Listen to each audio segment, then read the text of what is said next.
4 كيكات بكيكة واحدة. تعالوا أخذكم مراحل عمل هاي الكيكة اللطيفة.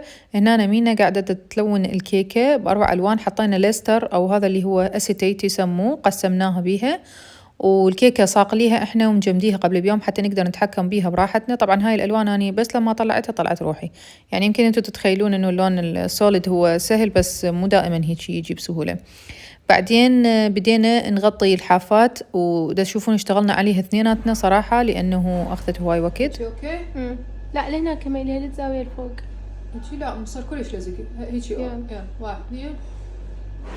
وهاي العجينة السكرية صور طبعتها قبل بيوم وموصية عليها أني من أبو المطيبات، ولما طلع لي القياس المضبوط وقصيتها وحطيتها على عجينة ناشفة. قصيتيها؟ لا بس شوفي ليها مسنترة بالنص. ما بدي اشوف منها بالكاميرا. شيلي رفعي نفسك بسرعة. لا والله ما مسنترة. شوية صعدين. منا 4 نقشات، منا شوية 4 نقشات، ومنا أنا 4 ومنا أنا 4. ها هي سارة ما راح يقيسوها بسنتيمتر. المهم خلصت الكيكة على خير وسلامة، وهاي النتيجة النهائية. الحمد لله طلعت يعني نفس الصورة اللي دازتها الزبونة، وهاي أنا قاعدة أصورها. مرات الديزاين قد ما يبين بسيط بس ياخذ كومة وقت، وهاي الهوسة كلها حتى نطلع صورة حلوة. إن شاء الله تكونون استفاديتوا من الفيديو. تابعونا المزيد.